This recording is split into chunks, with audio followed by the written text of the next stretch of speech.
Alors aujourd'hui, nous allons parler de la clé 59 avec cette magnifique vue. Je me suis dit que le fait de ne pas me voir était aussi l'occasion d'aller plus en profondeur à l'intérieur de toi, à la rencontre de cette clé 59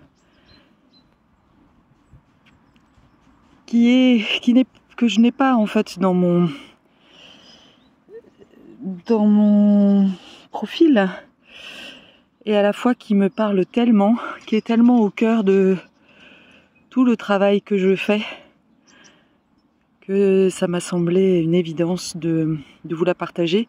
C'est la clé de la semaine, avec l'ombre de la malhonnêteté, le don de l'intimité et le sidi de la transparence. Elle fait partie du cercle de codon de l'union, qui regroupe les clés 4, 7, 29, 59, et qui est reliée au sacral, et en particulier aux organes sexuels.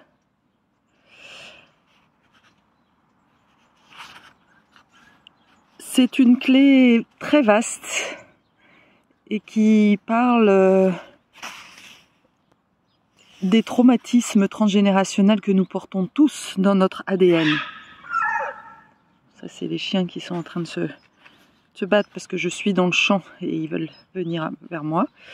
Donc ils se battent, tout va bien. Et elle est très importante parce que elle est au cœur de la transmutation qui est actuellement en cours dans notre ADN au niveau des 55e et 59e et 55e clés génétiques, et aussi dans une certaine mesure de la 49e clé. Alors la 55e clé, c'est la clé de la victimisation et qui va vers la liberté, qui est vraiment la clé, et je ferai une vidéo d'ailleurs sur cette clé qui est vraiment le symbole et la clé centrale de la transformation qui est en cours, donc qui nous invite à vraiment plus de liberté. Et la clé 49, qui pour le coup, celle-là je l'ai dans mon profil, qui est la clé de la réaction, le don de la révolution et le sidi de la renaissance, qui parle évidemment de ce processus d'éveil. Mais revenons à la clé 59 et à l'ombre de la malhonnêteté. La malhonnêteté nous parle de notre esprit malin, j'ai envie de dire, et de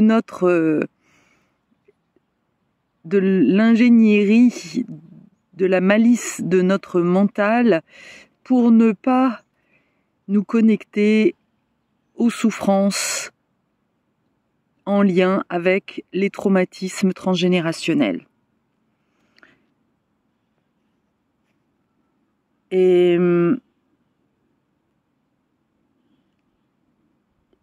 en effet, en ce moment, la 55e clé génétique produit actuellement un changement génétique dans l'humanité, et sa partenaire de programmation, donc la 59e clé, en fait de même. La 55e clé provoque le réveil de l'individu, mais la 59e clé, c'est la 59e clé qui est vraiment responsable du déclenchement de la mutation planétaire et qui va, elle, pousser à mener en fait chaque individu, tôt ou tard, à venir se confronter à ses propres souffrances. Et elle est très reliée à la sexualité, la reproduction, et elle nous indique en fait que les personnes vers lesquelles on est attiré les raisons qui nous amènent en fait à rencontrer une personne sont parfois mystérieuses, mais ce sont en fait vraiment des opportunités d'aller à la rencontre justement de nos traumatismes. Il est très facile de blâmer l'autre. Et j'ai été la première à le faire et je le suis encore. Mais le travail que nous ayons à faire est d'aller à l'intérieur de nous. D'aller nous connecter, d'aller comprendre la leçon de cette rencontre. Chaque rencontre est un cadeau. Si on prend un exemple d'une rencontre avec une personne qui est éloignée, qui t'a menti par exemple, ou qui te ment sur son identité, sur ses intentions, eh bien, ça ne sert à rien en fait de vouloir la changer puisque tu n'auras pas la main là-dessus. En revanche, cette relation t'invite à aller justement purifier, nettoyer les blessures transgénérationnelles, traumatiques de tes lignées. Et là, tu fais le job. La 59e ombre possède une profonde méfiance à l'égard des autres et une peur primordiale de la relation. Et c'est d'ailleurs cette ombre qui isole le monde, car quel que soit le nombre de gens qui nous entourent, il est rare que nous communiquions en profondeur. Il y a peu de gens qui ont cette conscience, cette capacité de vraiment nous rencontrer de cœur à cœur. La peur de la 59e ombre se trouve dans l'aura entre les personnes et non dans l'individu lui-même. Et c'est pour ça que la relation est fondamentale afin de pouvoir vraiment goûter à cette clé-là, puisque elle n'existe pas, la 59e ombre, on ne peut pas faire l'expérience de l'intimité sans l'autre. Mais dès qu'une autre personne se rapproche de vous, alors elle apparaît voilà, comme un courant, en fait, comme une énergie. Et ce que nous dit Richard Rudd, c'est que le plus étonnant est de considérer que cette peur, en fait, cette peur de l'autre, en réalité, est le fondement de l'attirance sexuelle. Et que dès que nous dépassons la peur que l'on ressent envers l'autre, eh bien notre attirance sexuelle pour elle, disparaît. La peur provoque la friction nécessaire qui crée l'attraction. Et donc c'est pour ça que cette 59e ombre est celle de la malhonnêteté, parce que tant que finalement nous cachons à l'autre cette peur, cette part vulnérable en nous, eh bien il lui reste une raison d'avoir peur. Elle n'est pas forcément consciente, cette malhonnêteté, mais elle nous pousse vraiment à justement nous révéler dans notre simplicité et dans notre vulnérabilité. Et de manière plus large, la peur qui empêche les humains de réaliser leur ascendance génétique commune a conduit au phénomène des réservoirs génétiques tribaux isolés. Si nous n'avions pas peur des uns des autres, nous nous serions métissés au cours de toutes nos migrations. Il n'y aurait aucune barrière sociale, politique ou géographique, et il n'y aurait pas de pays, de frontières ou de guerres.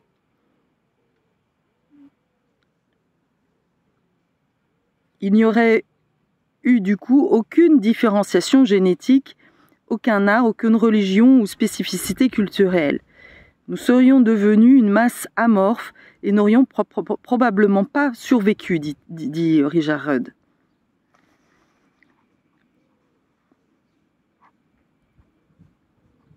Et donc, la 59e ombre se retrouve profondément ébranlée par la mutation qui est en cours avec la 55e clé génétique, et la peur que nous éprouvons les uns envers les autres semble augmenter à mesure qu'elle remonte à la surface pour que tous puissent la voir. Alors, c'est hyper intéressant parce que personnellement, je l'ai vraiment visité, cette peur, il n'y a pas si longtemps, lors d'une dernière relation, où j'ai vraiment senti, en effet, cette peur de d'exprimer ma vérité. Et j'ai fait ça, j'ai vraiment... l'autre se présentait, c'était un homme, et il s'est présenté, et je l'ai fait plusieurs fois là ces derniers temps, c'était assez magique, d'hommes qui arrivaient un peu en mode chevalier vaillant, mais surtout très égocentré, et je les ai remis à leur place, et curieusement, alors que d'habitude on me renvoyait plutôt que j'exagérais ou que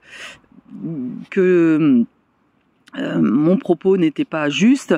Là, à chaque fois, j'ai eu des hommes qui m'ont entendu. J'en ai même eu un là récemment avec lequel j'ai fait une session et qui m'a dit waouh, ça me donne envie de travailler avec toi. Je m'attendais pas du tout à ça, quoi. Donc et je crois vraiment que nous les femmes, c'est vraiment être dans notre féminin, c'est aussi retrouver notre instinct, dire les choses, et quand on pose les choses, j'ai eu ça aussi hier en séance, où j'ai ma cliente qui m'a dit mais j'ai revu mon amant, mais je lui ai posé mes conditions, c'était la première fois que je faisais ça, et il l'a accepté en fait. Je n'étais plus l'objet qui dit oui, qui dit oui sans répondre. Non, je me remets au centre. Et ça fait vraiment partie de la 59e ombre. Enfin, et du coup, là, on est vraiment dans le don, parce que on sort en fait de notre condition d'objet et on ose vraiment dire nos besoins. Et reprendre en fait notre place. Alors d'ailleurs, la nature refoulée de cette ombre, c'est l'exclu. Donc c'est très bien souvent la peur de l'exclusion qui fait que on s'empêche en fait de dire la vérité. La nature refoulée de la 59e ombre concerne le sentiment d'exclusion. Se sentir exclu est un exemple classique de la victime qui accuse les autres au lieu d'assumer la responsabilité de ses propres sentiments. Ces gens ont une peur si profonde de perdre le contrôle qu'ils s'excluent inconsciemment. Ça aussi, je l'ai vraiment visité, notamment dans des espaces de danse où tout d'un coup, alors que tout le monde, qui avait un espèce de mouvement dans lequel j'étais, d'intimité, de regroupement, je me suis vue m'extraire. Je me suis dit, waouh, c'est quand même assez incroyable. Et en effet, la blessure de rejet nous fait que nous nous rejetons nous-mêmes. Et ça, c'est vraiment la première chose à prendre conscience de comment nous sommes acteurs, en fait, de nos propres blessures. Et donc, c'est ce qui fait que quand on s'exclut nous-mêmes, c'est vraiment le syndrome du vilain petit canard qui ne se croit pas à la hauteur, qui pense qu'il ne mérite pas justement d'être compris. Ça, c'est la grande blessure des hypersensibles, la peur de ne pas être compris. Et donc, finalement, j'ai tellement peur de ne pas être compris que du coup, je vais me plier en 10, je vais me suradapter et au lieu de dire ma vérité, eh bien, je vais faire et dire ce que l'on attend de moi, et c'est ça qui fait que je me fais rejeter, parce que la vie attend de moi que je sois un signe, et donc ça ne fonctionne pas. Et quand je fonctionne comme une enfant, je reçois, comme je dis souvent, tu reçois une fessée quelque part, et ça ne marche pas. Donc, et en plus, tu attires évidemment une attention négative du fait que tu t'exclus, en fait. C'est là où il est vraiment important de comprendre la tension et l'attirance de la victime et du bourreau. Mais s'il y a plus à partir du moment où tu arrêtes de jouer la victime, tu n'attires plus de bourreau. C'est vraiment magique en fait. Et tu arrives à conserver vos mécanismes de défense même lorsque vous vous sentez mal. Le sentiment d'exclusion peut devenir une dépendance car il donne l'illusion de maîtriser son propre environnement affectif. Toutefois, l'illusion prend fin dès que vous choisissez de vous inclure. Et ça, c'est vraiment du vécu. Je le vois dans tous mes accompagnements. À partir du moment où la personne s'inclut, dit les choses, tout d'un coup, c'est magique, les choses changent en fait. La nature réactive, c'est l'intrusive. L'autre aspect de la 59e ombre s'ancre dans la colère. Quand la peur d'être exclue n'est pas refoulée, elle s'exprime de manière réactive par la colère et devient intrusive. Ces personnes s'imposent et envahissent l'aura d'une autre personne, tant sur le plan physique qu'émotionnel. Quand on les rejette, elles s'indignent et s'excluent elles-mêmes. C'est la même stratégie, mais de manière en blâmant les autres en fait.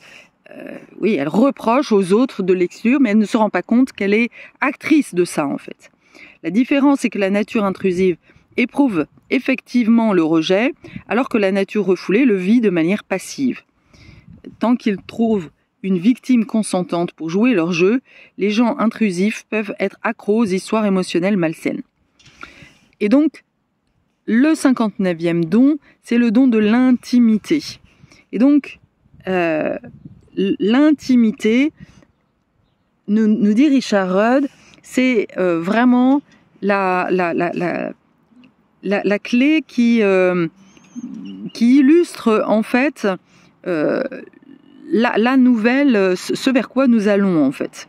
Les anciens sages chinois savaient exactement de quoi cette force était capable lorsqu'ils ont nommé le 59e hexagramme la dissolution. Son seul objectif, à la fréquence de l'ombre, étant de disperser aussi loin et aussi souvent que possible. Donc, la peur donc de cette clé provoque des réactions très différentes entre les hommes et la femme.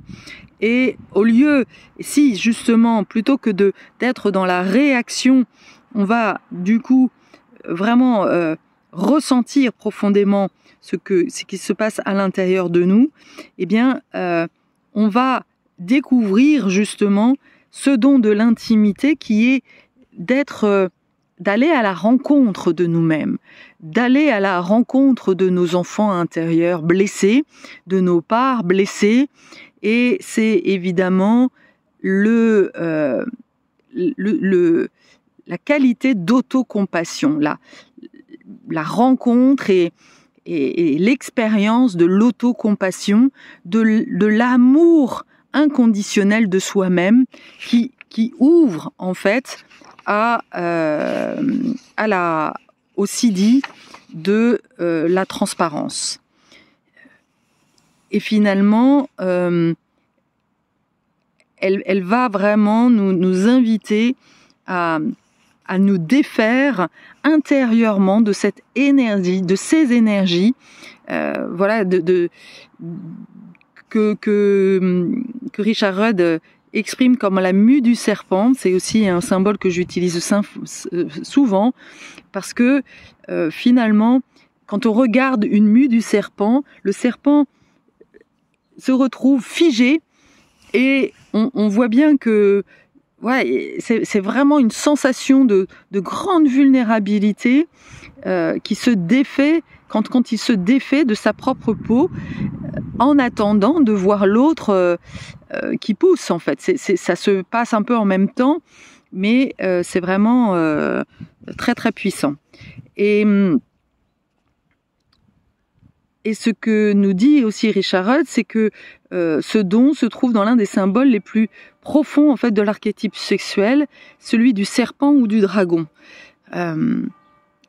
Le pouvoir sexuel de l'être humain promet des états de conscience supérieurs et nous avons développé nombre de techniques, de systèmes pour l'exploiter. Le symbole aussi de cette clé, de ce don de cette clé, c'est le tantra. Le tantra, vraiment, alors pas en tant que pratique sexuelle, non, en tant que rencontre vraiment de cœur à cœur, et de vraiment justement de pouvoir sentir cette attraction et de nous libérer justement des peurs en fait de l'autre. Et l'expression supérieure de notre sexualité émerge justement au rythme de la mutation du plexus solaire qui est provoqué par la 55e clé. Et ça, c'est vraiment hyper important de comprendre que nous sommes en cours là dans une... Nous allons vers une humanité qui va devenir beaucoup plus émotionnelle. Le plexus solaire est comme un organe, on va dire, qui va devenir beaucoup plus présent. Nous allons, oui, vers une humanité émotionnelle et tant mieux, quoi. C'est vraiment c'est pour ça que les hypersensibles sont en fait en avance de phase et représentent ce que Richard Rudd parle de nouvelle humanité. Le pouvoir sexuel du 59e don est ceci étant dit contradictoire car il est à la fois créatif et destructif. Au niveau de l'aura, il détruit toute forme d'interférence susceptible de séparer les personnes. Autrement dit, il provoque la dissolution de l'identité ou de l'ego. Partout sur la planète, le 59e don, au cœur de notre sexualité, possède une tendance sous-jacente non linéaire. Et donc, c'est ce qui fait que la sexualité elle-même, notre sexualité, va vraiment évoluer vers quelque chose de plus profond, en fait, de plus tantrique, justement. Aujourd'hui, l'énergie sexuelle est de nature organique, sauvage et indomptable, mais elle suit des modèles universels, même au sein du chaos. La force sexuelle se meut en spirale, ce pourquoi tous les êtres vivants sont des géométries fondamentales aussi en spirale. Alors cette énergie sexuelle, d'ailleurs, c'est très intéressant parce que dans mes accompagnements, ce que j'ai vraiment pu observer, c'est qu'elle est très en lien avec l'époque de la puberté, en particulier chez les femmes, puisque la puberté, c'est vraiment le moment, et c'est pas un hasard. Je viens de conscientiser que je mets ma vidéo sur cet arbre parce que cette énergie sexuelle, elle est vraiment au cœur du vivant, et c'est la sève justement qui monte en fait, qui fait monter l'énergie de la terre quelque part dans le corps en fait de la femme, et qui va l'éveiller, alors sexuellement bien évidemment, mais pas que ça, ce qui va vraiment l'activer, la mettre en vie. Et malheureusement, c'est parce que très souvent les parents ont fait pression. Il y a eu une pression pour comment dire, parfois se marier ou reprendre la société des parents, ou pour voilà, et plus ou moins consciente d'ailleurs. En tous les cas, il y a quand même une pression familiale, sociétale, d'aller dans une carrière plutôt qu'une autre, et qui fait que cette énergie de vie qui est là, voilà, qui est à l'origine en fait de ton être profond, tu as une graine à l'intérieur de toi, et c'est vraiment à partir de cette période de la puberté que cette graine va éclore. Oui, sauf que pour éclore, il lui faut un terrain, il lui faut un certain nombre d'éléments, et ça, c'est les parents justement qui offrent cette opportunité-là. Si les parents sont des pommiers, eh bien la fille ou même le garçon va naturellement être poussé à devenir un pommier, comme tout le monde en fait, pour être inclus. Il y a cette mémoire de rejet, je te rappelle, dans nos gènes, dans cette clé-là, qui fait que non, il y a une graine de figues qui voudraient pousser, mais voilà, j'arrive pas en fait, parce que et puis peut-être que j'ai même pas le choix en fait, selon les circonstances.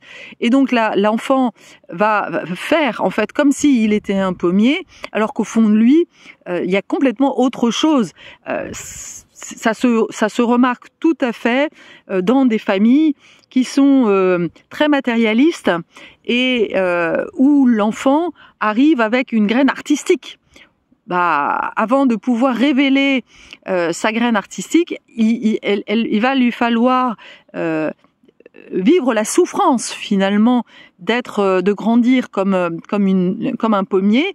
Elle va essayer en fait, et puis à un moment donné, c'est la crise de la trentaine, de la quarantaine, qui va justement apporter ce chaos, créer les conditions nécessaires pour qu'à un moment donné, il y ait de nouveau la possibilité de revivre en fait comme une deuxième puberté, de dire stop, non, ça me convient pas, et de reprendre justement le pouvoir sur sa vie pour décider, pour devenir ce que tu aurais toujours dû devenir, mais qui a été empêché. Et cette clé 59, elle nous parle vraiment de reprendre en main notre destinée et de faire preuve de transparence en fait. Le Sidi, c'est la transparence, le retour du Quetzalcoatl, la phase finale de cette impulsion évolutive qui est latente. Le changement de la nature du temps lui-même sera si radical que la notion que les choses prennent du temps n'aura plus de sens. La mutation du plexus solaire correspond essentiellement à l'ouverture du centre de notre cœur planétaire, et pour la plupart, nous savons que le temps s'arrête lorsque nous sommes amoureux. Une autre transformation lors de laquelle les mutations génétiques se produiront dans les chimies des glandes pinéales et pituitaires du cerveau aura lieu quand cette transformation de l'ombre vers le don cette transformation de l'ombre vers le don. Ce processus supérieur conduira à l'aube du 59e Sidi de la transparence. Donc, la transparence, c'est vraiment l'ouverture et l'honnêteté de notre communication. Et c'est pour ça que elle est très chère à mon cœur, puisque elle est vraiment au cœur d'une ère, d'une honnêteté, d'une conscience partagée et d'une capacité à aller vraiment, partager nos souffrances, nos traumatismes, et donc là il y a vraiment quelque chose de très beau en fait. Elle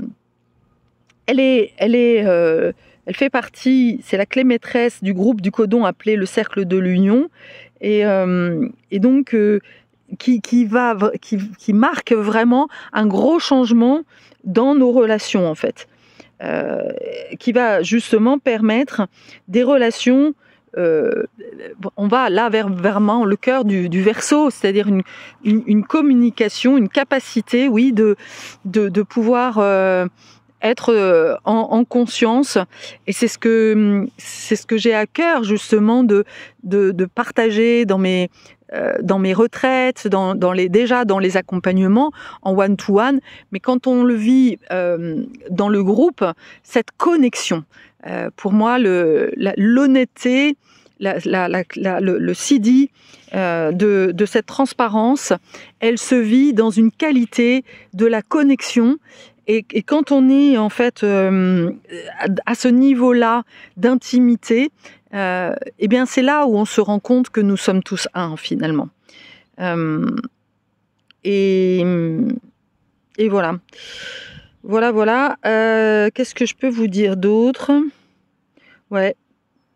La première étape est de baisser notre garde et de plonger jusqu'au tréfonds de nos craintes.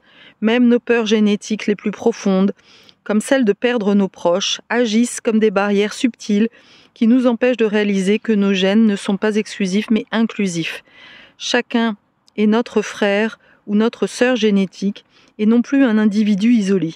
Aucune famille, aucune tribu ou nation n'est une île. Nous sommes une grande tribu génétique et les longues période de l'histoire que nous traversons nous transforme. Le résultat final sera la réalisation de notre unité. Sur ce, je te souhaite une très belle semaine. Je t'invite à aller vraiment à l'intérieur de toi, à ne pas projeter, à être en flagrant délit à chaque fois que tu reproches quelque chose à quelqu'un et te dire « Ah non, voilà, qu'est-ce qu'elle est en train de me faire vivre? Qu'est-ce que je ressens ?» C'est vraiment cette question incessante de « Qu'est-ce que ça me fait vivre? Qu'est-ce que je ressens en fait quand cette personne fait ça? Et qu'est-ce qui demande à s'exprimer ?»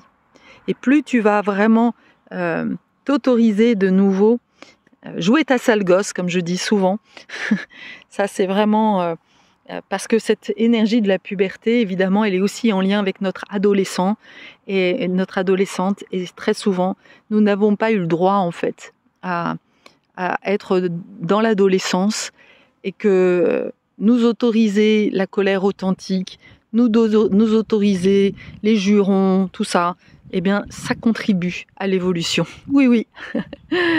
Et oui, oui, oui, je peux t'assurer, parce que le feu, il transforme. Un petit moment de silence.